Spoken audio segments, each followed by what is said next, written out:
कि कोई किसी का भला तब तक नहीं कर सकता जब तक वो व्यक्ति खुद भी अपना भला न करना चाहे। ये बहुत जरूरी है। हमारे गांव में कभी 65 फुट पे पानी हुआ करता था, फिर 180 फुट पे गया, अब 300 फुट पे पानी आ रहा है। क्या लगता है कि हम अपनी पीढ़ियों को क्या छोड़ के जाने वाले हैं? कितने फुट पे पानी छोड़ के जाने वाले हैं? अगर एक पढ़े लिखे व्यक्ति में सामाजिक चेतना की जागृति नहीं है तो व्यक्ति कभी शिक्षित नहीं है, कभी भी शिक्षित नहीं है। तो शिक्षित होने के लिए सामाजिक चेतना का होना जरूरी है। एक अनपढ़ व्यक्ति भी शिक्षित हो सकता है अगर उसमें सामाजिक चेतना है। दो मूल्य हैं, एक मानवीय मूल्य जिसपे कोई भी सशक्त समाज टिक सकता है, और दूसरा है लोकतांत्रिक मूल्य। बचपन में हमारे एक शिक्षक थे यहाँ पे, सिपाही शर्मा, वो एक बात कहा करते थे कि अनुशासन देश को महान बनाता है। वो चीजें तब समझ में नहीं आई और आज से 50 साल पहले तक भी समझ में नहीं आई, लेकिन अब समझ में आता है। देखिए, कोई भी देश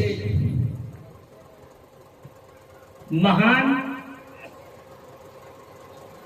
तब तक नहीं हो सकता जब तक उस देश के नागरिक महान ना हो। तो मैं आप लोगों से एक सवाल पूछना चाहूंगा कि आप में से कितने लोग ये चाहते हैं या लगता है कि आपका देश महान है? जरा हाथ उठा के बताएंगे, कितने लोग चाहते हैं कि आपका देश महान है? ठीक है। अब अगला सवाल मेरा है कि एक देश किससे बनता है? क्या वो समाज से नहीं बनता है? क्या वो नागरिकों से नहीं बनता है? तो यदि कोई देश महान है तो उसके नागरिकों को महान तो होना ही चाहिए। क्या आप सब महान हैं?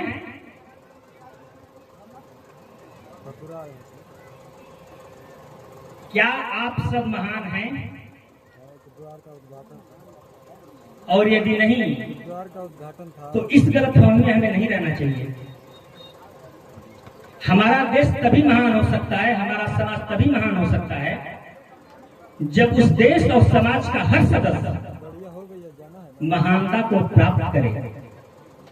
अगर हर सदस्य न भी सही तो कम से कम 60 से 70% सदस्य या नागरिक महान तो होने ही चाहिए। तो आपके देश और समाज की महानता हमारे अपने महानता से शुरू होती है, और ऐसा करने के लिए हम क्या प्रयास कर रहे हैं? सवाल ये है। अभी कई बातें हो रही थी शिक्षा और दीक्षा पे। क्या हम कह सकते हैं कि यहाँ उपस्थित हर व्यक्ति शिक्षित है?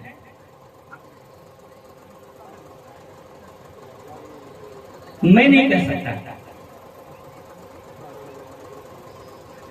मैं इतना जरूर कह सकता हूं कि यहां पे उपस्थित अधिकांश लोग पढ़े लिखे हैं, और किसी के पढ़े लिखे का अर्थ ये नहीं है कि वो शिक्षित है।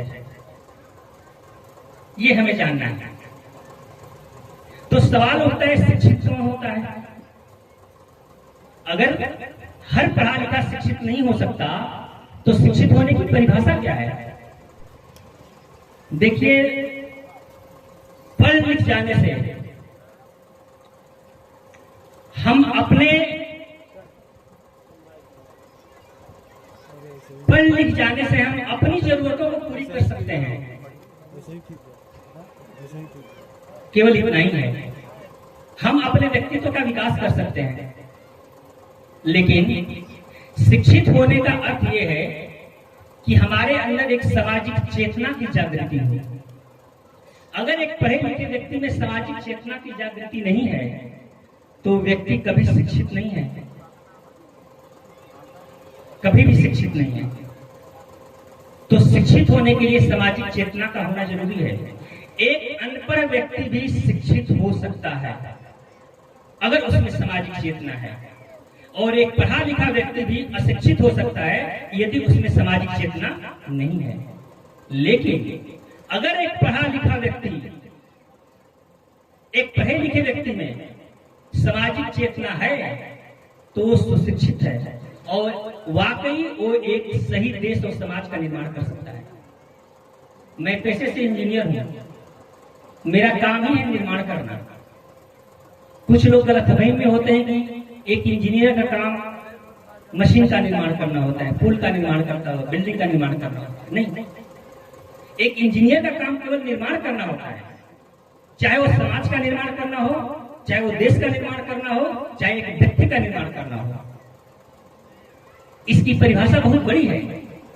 तो क्या हम उस दिशा में आगे बढ़ रहे हैं या हम आगे नहीं बढ़ रहे? अब जब महानता की बात हो रही थी, सम्राट अशोक की बात हो रही है, तथागत गौतम बुद्ध की बात हो रही है, तो हमें लगता है हमें उन मूल्यों की बात करनी चाहिए जिन मूल्यों के आधार पर उन्होंने इस तरीके की संस्थाओं का निर्माण किया, इस तरीके के देश का निर्माण किया, इस तरीके की व्यवस्था का निर्माण किया। तो मूल्य क्या थे? कहीं ऐसा तो नहीं कि हम केवल नाम का जाप कर रहे हैं, चाहे वो तथागत बुद्ध हो, चाहे सम्राट अशोक हो। उन्होंने जिन मूल्यों को स्थापित किया, क्या उन मूल्यों को हम जी रहे हैं? और यदि नहीं जी रहे हैं तो एक प्रश्न चिन्ह है। हम कभी भी एक सशक्त और महान देश का निर्माण नहीं कर सकते, क्योंकि उस अवस्था में न तो हम अपने एक महान व्यक्तित्व का निर्माण कर सकते हैं और नहीं तो समाज का निर्माण कर सकते हैं। तो सबसे पहले जरूरी है कि उन मूल्यों पे ध्यान आकर्षित किया जाए। वो मूल्य क्या है?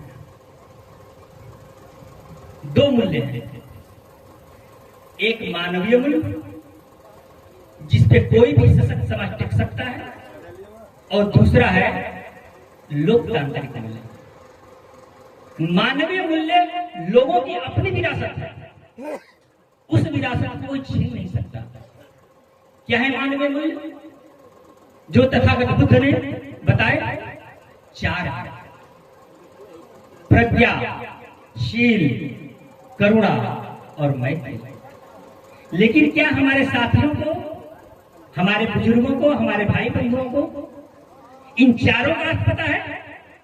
और यदि नहीं तो हम अपने साथ धोखा कर रहे हैं, हम अपने व्यक्तित्व के साथ अन्याय कर रहे हैं। और यदि हम अपने व्यक्तित्व के साथ अन्याय कर रहे हैं तो हम अपने समाज के साथ भी अन्याय कर रहे हैं, क्योंकि समाज हमसे बना है। और यदि समाज के साथ अन्याय हो रहा है तो पूरे देश के साथ अन्याय हो रहा है, और वो देश कभी महान नहीं हो सकता। तो जरूरी है कि यदि देश को महान बनाना है तो अपने व्यक्तित्व को महान बनाए। तो चार चीजें क्या है? प्रज्ञा। प्रज्ञा का अर्थ होता है बुद्धि के साथ विवेक का होना। ध्यान दीजिए, केवल बुद्धि होने से काम नहीं बनती। बुद्ध के विचारों में बुद्धि के साथ विवेक का होना जरूरी है। विवेक क्या करता है? अंकुश लगाता है कि तुम कहां सही हो और कहां गलत हो। विवेक आपका अपना गुरु है जो आपकी बुद्धि पे अंकुश रखता है, उसका होना जरूरी है। और इन दोनों से हमारे अपने व्यक्तित्व का निर्माण होता है। पहला मानवीय मूल्य, क्या हमारे अंदर ये निहित है? ये हमें खुद समझना होगा। दूसरा शील। शील का अर्थ है कि हमारा अन्य मनुष्यों के साथ व्यवहार कैसा हो, मनुष्यों के साथ व्यवहार कैसा हो। ध्यान दीजिए आप, मैं किसी जाति विशेष की बात नहीं कर रहा हूं, मैं पारिवारिक सदस्यों की बात नहीं कर रहा हूं, वो तो सभी करते हैं। लेकिन मनुष्यों की बात हो रही है कि एक मनुष्य होने के नाते अन्य मनुष्यों के साथ हमारा व्यवहार कैसा हो, वो शील में बताया गया है। क्या हम दूसरे मनुष्य के साथ वही व्यवहार करते हैं जो अपने लिए चाहते हैं? और यदि नहीं तो हम शील का पालन नहीं कर रहे हैं जो बुद्ध ने बताया। तो दूसरा नियम है, पहला नियम प्रज्ञा, अपने व्यक्तित्व के निर्माण के लिए। दूसरा नियम, हमारा व्यवहार अन्य मनुष्यों के साथ कैसा हो। तीसरा करुणा, करुणा का अर्थ है जीवों से संबंधित है, प्राणियों से संबंधित है, कि हमारा व्यवहार प्राणियों के साथ कैसा हो, अन्य जीवों के साथ कैसा हो, मनुष्यों के अलावा। फिर वो एक कड़ी आगे बढ़ते हैं और मैत्री की बात करते हैं, और वो कहते हैं कि यदि आप अपने व्यक्तित्व का निर्माण करना ही चाहते हैं, एक सभ्य समाज का निर्माण करना चाहें, सशक्त समाज का निर्माण करना चाहते हैं, एक ऐसे समाज का निर्माण करना चाहते हैं जहां अन्याय न हो, तो आपको मैत्री की भी बात करनी पड़ेगी। आपको प्रकृति के साथ कैसे समन्वय बना के रखना है, पर्यावरण के साथ समन्वय बना के कैसे रखना है, ये आपको ध्यान रखना पड़ेगा। इसको बताने के लिए एक उदाहरण दे रहा हूं। हमारे गांव में कभी 65 फुट पे पानी हुआ करता था, फिर 180 फुट पे गया, अब 300 फुट पे पानी आ रहा है। क्या लगता है कि हम अपनी पीढ़ियों को क्या छोड़ के जाने वाले हैं, कितने फुट पे पानी छोड़ के जाने वाले हैं? बुद्ध मैत्री के माध्यम से यही कह रहे हैं कि आपको एक मनुष्य को समझना पड़ेगा कि हमारे प्रकृति और पर्यावरण के साथ संबंध कैसा होना चाहिए। तो 4 संबंधों की बात करते हैं, और अगर ये संबंध हम समझते हैं तो यकीन मानिए हम बुद्ध के नियमों पे हैं। और ये 4 प्रज्ञाशील, करुणा और मैत्री, जिसमें पहला अपने व्यक्तित्व के विकास में है, दूसरा संबंध ये बताता है कि मनुष्य के साथ दूसरे मनुष्य के साथ कैसा हो, तीसरा बताता है कि जीवों के साथ हमारा संबंध कैसा होना चाहिए, और चौथा बताता है कि पर्यावरण के साथ संबंध कैसा होना चाहिए। क्या आप में से कोई यह कहने की हिम्मत कर सकता है कि किसी भी धर्म और जाति का व्यक्ति इसको नकार सकता है और उसको इसकी जरूरत नहीं है? सबको जरूरत है। फिर कहीं ऐसा तो नहीं कि हम मूल्यों को आगे बढ़ाने के बजाय हम व्यक्तियों को केवल आगे बढ़ाए जा रहे हैं, और ये खतरा है। ऐसा करेंगे तो हमेशा अन्याय होता रहेगा। ये रहे मानवीय मूल्य, ये मापने का तैयार पैमाना है। अब दूसरा आता है लोकतांत्रिक मूल्य। क्या है? जिन लोगों में मानवीय मूल्य निहित होंगे, यकीन मानिए उनके अंदर लोकतांत्रिक मूल्य अपने आप ही होंगे, उसमें ज्यादा काम करने की जरूरत नहीं है। लोकतांत्रिक मूल्य क्या है? समता। समता क्या है? जैसा व्यवहार हम अपने लिए चाहते हैं वही व्यवहार मैं आपके साथ करूं। बिल्कुल सिंपल, सरल परिभाषा है इसका। क्या हम ऐसा करते हैं? क्या ये बात हम अपने से पूछ सकते हैं कि जैसा व्यवहार हम दूसरों से चाहते हैं वैसा ही व्यवहार मैं अपने साथ जैसा व्यवहार चाहता हूं वैसा दूसरों के साथ भी करूं? ये है समता, मुक्ति या स्वतंत्रता। देखिए तब आती है जब समाज में न्याय होता है। जब भी किसी समाज में अन्याय होगा, ये भावना कभी आएगी नहीं, स्वतंत्रता वहां हो नहीं सकती। और जहां स्वतंत्रता नहीं होगी वहां भाईचारा भी नहीं बन सकता, और जहां भाईचारा नहीं होगा वहां समता भी नहीं आएगा। ये सारे एक दूसरे से जुड़े हुए हैं। ये है बुद्ध के नियम। क्या वाकई हम सभी अपने से पूछ सकते हैं कि बुद्ध के नियमों पे हम चल रहे हैं या नहीं? ये खुद का विषय है, जरूर हम सभी पूछेंगे, मैं भी उसमें शामिल हूं। ये जरूर है, जरूरी है। अब अगर हमें वाकई अपने खिलाफ होने वाले अन्याय को रोकना है और महान बनाना है या महान बनना है, तो 4-5 चीजें हमारे अंदर होना चाहिए। सबसे पहले अनुशासन। क्या है? समय का आदर, ये उससे भी जरूरी है।